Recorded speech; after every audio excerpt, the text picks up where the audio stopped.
ఆధ్వర్యంలో రాష్ట్ర స్థాయి, జిల్లా స్థాయి ఉత్తమ ఉపాధ్యాయులకు అవార్డులు మరియు ఘనంగా సన్మానం. స్థానిక పద్మావతి నగర్లోని శ్రీకృష్ణ మందిరం నందు ఏపీటీఎఫ్ జిల్లా అధ్యక్షులు రామచంద్రారెడ్డి, ప్రధాన కార్యదర్శి శివయ్య, ఉపాధ్యక్షులు శైలజ, హరినాథ్, జాకిర్ హుసేన్, రాష్ట్ర కన్వీనర్ భాస్కర్ రెడ్డిల ఆధ్వర్యంలో ఆంధ్రప్రదేశ్ రాష్ట్ర ప్రభుత్వంచే రాష్ట్ర స్థాయి, జిల్లా స్థాయిలలో ఉత్తమ ఉపాధ్యాయులుగా అవార్డు పొందిన ఉపాధ్యాయులకు ఈ రోజు ఘనంగా సన్మానించి జ్ఞాపికలను అందజేశారు. అనంతరం రాష్ట్ర స్థాయి, జిల్లా స్థాయి అవార్డులు అందుకున్న ఉపాధ్యాయులు వృత్తిరీత్యా తమ అనుభవాలను సహా ఉపాధ్యాయులతో పంచుకుంటూ విద్యార్థులకు అందిస్తున్న సేవలను గుర్తించి రాష్ట్ర ప్రభుత్వం ఈ అవార్డులు అందించినందుకు ముఖ్యమంత్రి చంద్రబాబు నాయుడు, విద్యాశాఖ మంత్రి నారా లోకేష్ గారికి ప్రత్యేక ధన్యవాదాలు తెలిపారు. మనం శక్తి వంచన లేకుండా ఇంకా ఎక్కువగా పనిచేయాల్సినటువంటి బాధ్యత మీ బోధస్కంధాల మీద ఉంది.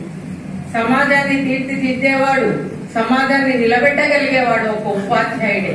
దేశంలో ప్రతి పౌరుని తయారు చేసేది మనమే.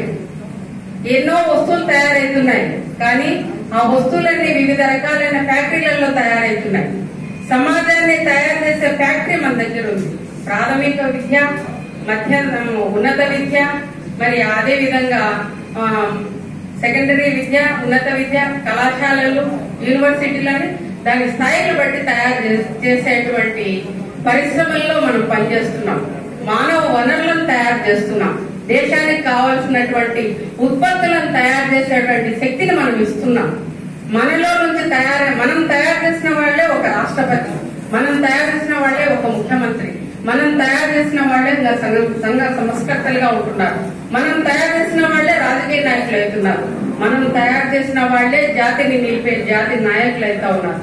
ఇవన్నీ కూడా ఎక్కడి నుంచి వస్తున్నాయంటే ఒక ఉపాధ్యాయుని యొక్క మేధో మథనం వల్ల మానవుడు తయారు కావడంతో వస్తున్నాయి. కాబట్టి మన వృత్తి అన్ని వృత్తుల కంటే చాలా గౌరవప్రదమైనది, బాధ్యతాయుతమైనది. మనం క్రమశిక్షణతో నడుచుకోవాల్సినటువంటి వాళ్ళము. సమాజాన్ని మనం నడిపిస్తే గానీ దేశం ముందుకు నడవదు. దేశం ముందుకు నడిస్తే గానీ ప్రపంచ దేశాలలో మనం భారతదేశం యొక్క స్థానాన్ని అత్యున్నతంగా నిలబెట్టగలం.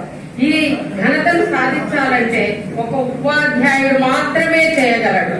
ఉపాధ్యాయుడు చేసిన శక్తి మన దేశానికి పేరు తెస్తుంది. కాబట్టి మనందరం కూడా బాధ్యతతో పనిచేసి ఇంకా మంచి మంచి దేశానికి కావాల్సినటువంటి ఘనతను తయారు చేసే విధమైనటువంటి విద్యార్థులు తయారు చేయాలి. మా స్లోగన్ ఉంది, బాధ్యతలు వినబడు హక్కులకై కలబడని. ఫస్ట్ మనం బాధ్యతలే. ఏ విద్య కార్యకర్త వాళ్ళు ఖచ్చితంగా బాధ్యతలు నిలబడతారు. పాఠశాల ఎలాంటి పొరపాటు చేయకుండా టయానికి పోదు. మరి విద్యార్థులు వాళ్ళు అంకితవాదం పనిచేస్తూ, నిబంధనతో పనిచేస్తూ హక్కుల కోసం పోరాడుతున్నారు.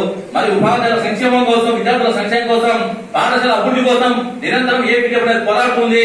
ఎక్కడైనా జిల్లా విద్యాశాఖ కథలు ఎక్కడైనా తప్పు జరిగితే ఖచ్చితంగా ప్రశ్నిస్తుందని చెప్పి తెలియజేస్తున్నాను. ఎందుకంటే మొన్న చూసాము, దాదాపు 41 మంది మాత్రమే జిల్లా స్థాయి అవార్డులకు అప్లై చేసుకోవడం జరిగింది. మరి ఎక్కడే కానీ ఏ సంఘం కూడా ఒత్తిడి చేయలేదు. దాదాపు నామస్పాకారం 40 మంది ఉపాధ్యాయులకు అవార్డు ఇవ్వాలి. కాబట్టి మేము అడిగినప్పుడు సార్ అందరికీ కూడా అవార్డు అని చెప్పినాం.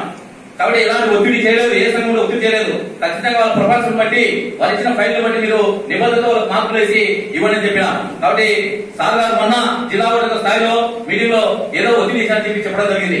అది అట్లా అసలు మాట్లాడకూడదు, ఎందుకంటే విద్యార్థులు ఇష్టపడుతుంటది. కాబట్టి అది మనసులో పెట్టుకోవాలి. కానీ మరి ఆ విధంగా మాట్లాడినప్పుడు నువ్వు ఇచ్చేది 47 మంది, దాంట్లో 40 మంది మాత్రమే